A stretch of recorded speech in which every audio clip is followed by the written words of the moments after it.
a manipulação nossa de cada dia. Esse terceiro vídeo eu vou abordar uma questão que eu vou contar uma história para vocês que na verdade ela tem um início em 1950. E eu quero trazer a você o quanto nós sofremos com os impactos de uma mídia comprada, o quanto nós sofremos a manipulação do momento que nós nascemos ao momento que nós morremos. Nós estamos sobre um massacre manipulativo todos os dias, em todos os momentos, em tudo que a gente participa. E eu vou falar sobre esse tema com vocês hoje. Bom, eu sei que você percebe que nas redes sociais quase tudo tem sido movido a ódio. Te parece estranho que nos últimos anos, mais ou menos nos últimos 10 anos, o mundo dá a sensação que deu uma virada e as pessoas passaram a botar todas as suas frustrações, seus medos, seus ódios em relação às outras. O que dá, se você posta alguma coisa no YouTube, no Facebook, no Instagram, seja lá onde for, se você estiver falando de ódio, você tem engajamento. Se você não estiver odiando nada nem ninguém, você não tem engajamento. Em paralelo, o fundamentalismo religioso, principalmente o cristão, no nosso caso o Brasil, que nós temos a mesma coisa de outras religiões em outros países, mas o fundamentalismo religioso cristão abandonou princípios, virou uma seita movida a dinheiro e promessas vazias, ou devo dizer, mentiras obscuras, que nos perguntamos como acreditam naquelas promessas. Pois é, eu quero falar com vocês sobre essa questão do tudo movido a ódio e quero falar com vocês sobre acreditar em promessas absurdas e sem sentido. Num primeiro momento, vai ter gente que vai falar assim, não, isso é teoria, não tem teoria da conspiração não, pode esquecer. Porque tudo que eu vou dizer, você pode pesquisar e você vai encontrar farto material, literatura imensa, documentos comprovando tudo que eu vou falar para vocês. Bom, na verdade, se você observar o teu dia a dia, você vai, através da explicação que eu estou dando, você vai perceber que o teu próprio dia a dia vai confirmar, vai explicar para você, vai falar assim, meu Deus do céu, então é por isso que acontece tal coisa assim, assim, é por isso que a pessoa tem tal comportamento assim, assim. Porque basta você olhar para uma tela qualquer, televisão, celular, computador, que são formas diferentes, mas a mesma forma e objetivo das construções que ali estão. Se você sente ódio de pessoas ou de ideias apenas porque pessoas e ideias são discordantes daquilo que você ou seu entendimento, seja de democracia, de direitos e garantias individuais, a sua opinião sobre economia, religião, seja lá o que for, você sente esse ódio. Eu quero dizer para você que esse ódio não é seu. É um ódio implantado por técnicas subjetivas e construídas ao longo de muito tempo. Falando de você, eu posso afirmar, você, eu, todos nós, sofremos o que eu chamo de sequestro cognitivo.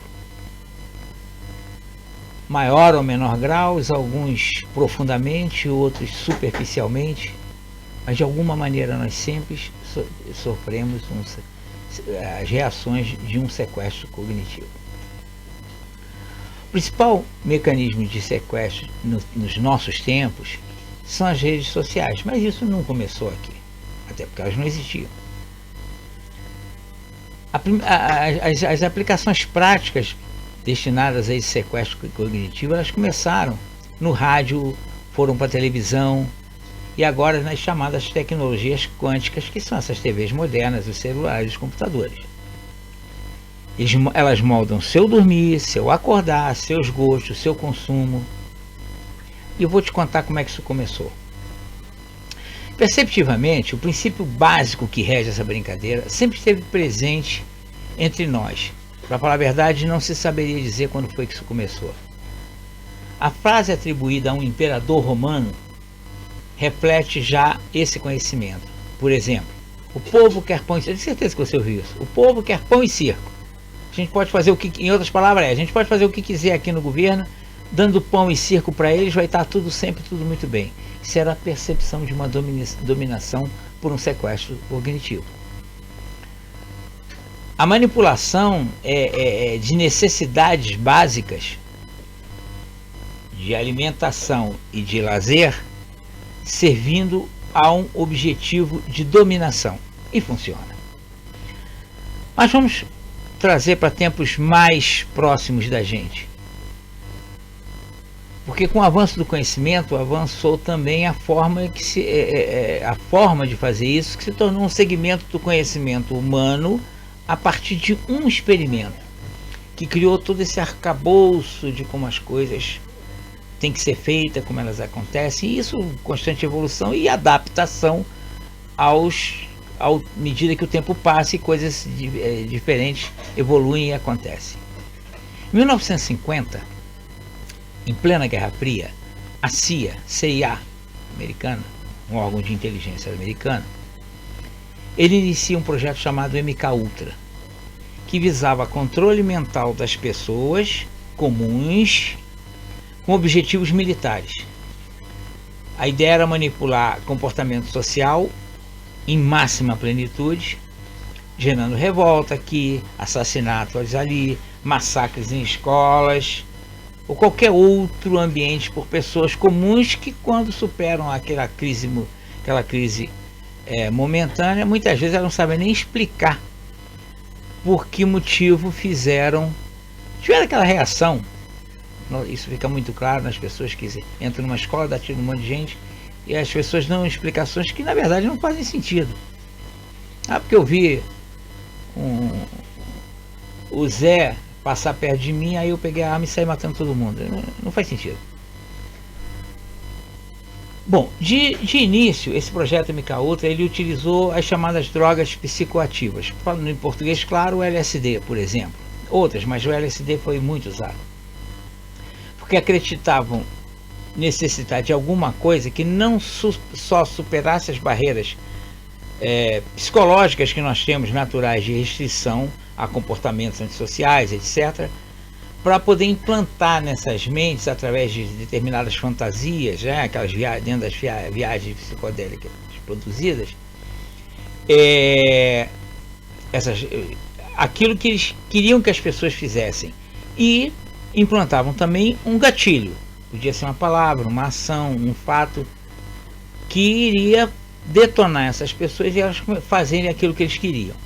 Essa era a ideia. Rapidamente eles perceberam que as drogas não eram eficazes, porque os seus efeitos eram muito, muito aleatórios, e o que implicaria no fato do manipulador, ou seja, a pessoa que estava querendo implantar uma determinada coisa na cabeça da outra, teria que cuidar quase que caso a caso. Ela teria que conhecer a psique daquele indivíduo em específico e para poder trabalhar aquela pessoa. Então a droga, mesmo que abrisse os canais para a pessoa fazer isso, ela não conhecia a pessoa o suficiente para poder. Então não era uma coisa genérica, não é uma coisa que poderiam generalizar para todas as pessoas. Dessa maneira eles entenderam que precisavam de algo que pudesse substituir as drogas e que fosse universal, pudesse servir a qualquer pessoa, independente do tipo de barreira, do tipo de impedimento psicológico que ela tivesse. E aí eles perceberam que as religiões, principalmente, já faziam isso há séculos e com muita eficácia, e controlavam o motivador, o fator motivador, perfeito para o que eles queriam e universal para todas as pessoas. É o medo. Medo. O medo nosso de cada dia, de cada situação. Esse era o mecanismo perfeito. A partir daí, eles desenvolveram todo um arcabouço psicológico de dominação a partir do uso do medo e não mais drogas.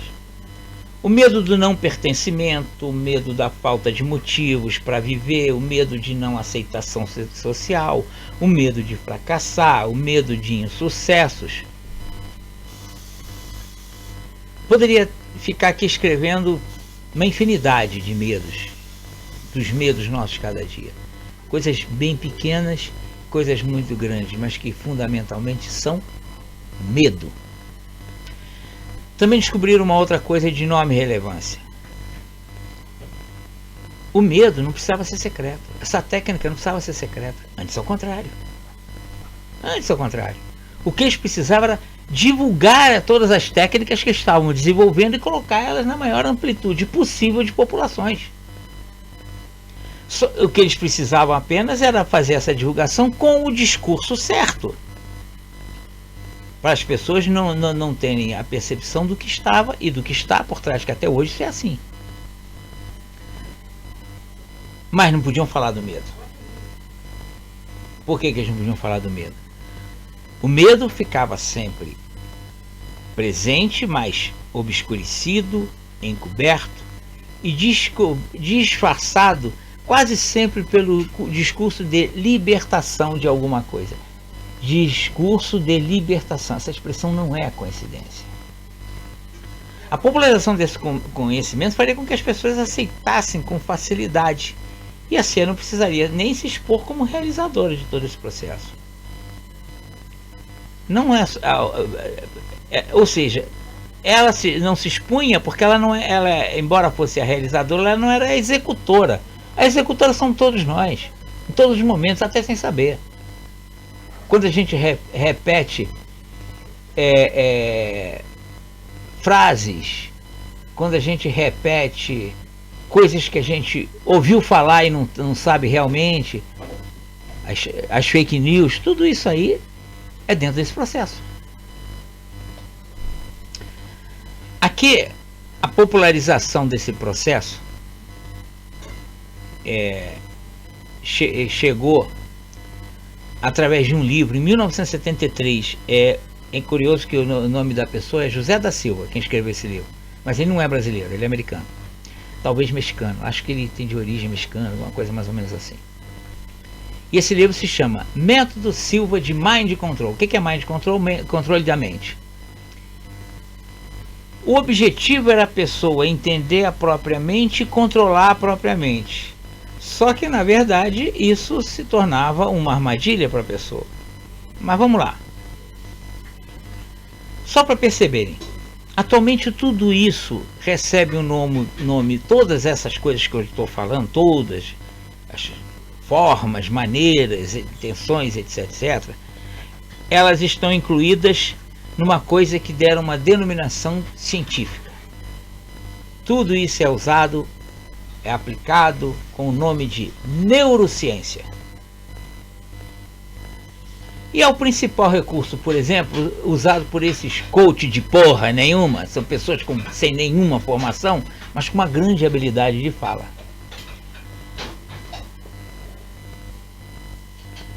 Eu chamo esses coaches que enriquecem à custa de vender a ilusão de riqueza, de autodomínio,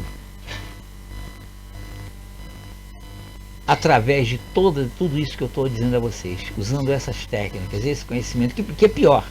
Os próprios idiotas não sabem que eles próprios são os manipulados.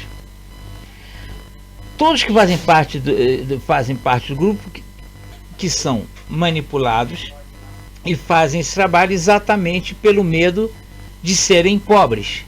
Ou seja, eles são manipulados para serem manipuladores. Ou seja, repassar e maximizar, popularizar todas essas técnicas de domínio. O que leva há um processo de escravização mental das pessoas, o sequestro cognitivo que eu já falei. Percebe o quanto essa engrenagem toda ela é eficaz, universal e perfeito o processo? Vocês podem deslocar toda essa técnica para as religiões. E as mais modernas têm-se a informação, vou colocar como provadas, elas foram criadas, as religiões mais modernas, vocês já vão entender melhor isso, foram criadas por pessoas que aplicam essas técnicas com perfeição, notadamente os neopentecostais em suas diversas vertentes. A Igreja Católica, que sempre usou esses mecanismos, obviamente absorveu esse aperfeiçoamento dessas técnicas, tornando-a moderna. Hoje basta colocar uma pessoa sob a pressão certa e ela virará um assassino psicopata. É onde a gente vê crimes na rua do nada, por motivos banais, bobos, sem sentido. É só estar a pressão certa, uma pessoa mata a outra. Um violador, um estuprador, um torturador, ou seja, uma pessoa completamente sem qualquer freio psicológico. É só ter a pressão certa. Então, vocês entenderam? Trabalha as pessoas, sequestram-na cognitivamente e ela está pronta para fazer, só ter a chave certa. E ela faz o que você quer. Observe em você e quem te cerca o quanto você está afetado por todo esse processo. Volto a dizer, todos nós de alguma forma estamos afetados. Maior ou menor grau, quem tem consciência evidentemente é menos suscetível, o que não quer dizer que não vá em circunstâncias ser afetado, porque é quase impossível você escapar, porque você está cercado o tempo todo desse processo. E aí, observe nessas pessoas o seguinte: sintomas de um sequestro cognitivo, algum, não dá nem para relatar todas as possibilidades. O sequestro de atenção. A pessoa sempre busca dar atenção o que lhe é confortável e gera dopamina. Por isso que as redes sociais dominam tanto essa área. Os algoritmos só te fornecem aquilo que te dá prazer. Então, eles te sequestram cognitivamente, isso nessa situação. E isso acontece, não é, vamos supor, eu, por exemplo, sou uma pessoa muito obcecada por conhecimento tecnológico, cultura, etc, etc. Os algoritmos tendem a só me oferecer isso. O que eles querem é me prender ali. Isso é um sequestro cognitivo. Mas isso pode ter o outro lado da moeda. Todos nós já sabemos e temos notícias constantes de que páginas que se dedicam à violência urbana, violência contra crianças, violência contra idosos, mulheres, pessoas racialmente divergentes de um determinado grupo. Tem gente que acompanha esses canais. Por quê? Porque sentem empatia com aquilo que está sendo apresentado. Ah, mas quem é atraído por violência é uma pessoa que já tem uma base violenta. Ou seja, porque sofreu violência na infância. Bom, eu não vou entrar em aspectos psicológicos aqui, porque isso não vai dar certo. Eu vou entrar em outra seara que aí não funciona. A pessoa, na verdade, busca sempre aquilo, em termos de informação e cultura que faça ela avançar. Ela busca aquilo que lhe traz dopamina, conforto e prazer. E o sequestro cognitivo, ela busca o sequestro cognitivo, porque os problemas das pessoas hoje cada vez mais são tão grandes que elas não conseguem mais enfrentar a vida. A intenção é não ter o colapso mental, e para não ter o colapso mental, que está sendo inevitável, mas eu já falo disso. O que acontece? Na busca de tentativa de não enfrentar um colapso mental, o que as pessoas fazem é buscar dopamina constantemente. Fuga de foco, baixa concentração naquilo que interessa. Se a pessoa estuda, perde qualidade no estudo, porque não consegue manter concentração. No trabalho acontece a mesma coisa. Cansaço mental. O cansaço mental se apresentando com a dificuldade de cumprir tarefas simples. Às vezes a pessoa fala, mas meu Deus, isso aqui é tão simples e eu não consigo fazer. São tarefas simples. O cansaço mental traz um baixo desempenho geral, em todos os sentidos. Até é lógico que as pessoas percebem isso mais no trabalho. Reações instintivas e impulsivas, ações sem racionalidade. É uma pessoa matar a outra por causa de uma pipa de papel, sabe? A gente está vendo isso toda hora. Uma mãe matar um filho porque o filho estava chorando. Gatilhos de estresse, eu já falei isso aqui anteriormente, mas vamos lá. Dominação por sentimentos primitivos, esses são os gatilhos de estresse. Quando você vê alguém maltratar, um vídeo de alguém maltratando um cachorro, você se indigna, fica com ódio, você queria matar aquela pessoa por causa de um desejo de vingança, uma raiva descontrolada. Isso são gatilhos de estresse. Observe isso em você, observe isso no teu entorno, seja de família, seja de trabalho. Observe isso no teu dia a dia, observe as pessoas na rua. Isso tudo parte de todo esse processo que eu estou falando para vocês. Eu acredito que você vai ter que assistir esse vídeo mais de uma vez, porque é muita informação concentrada.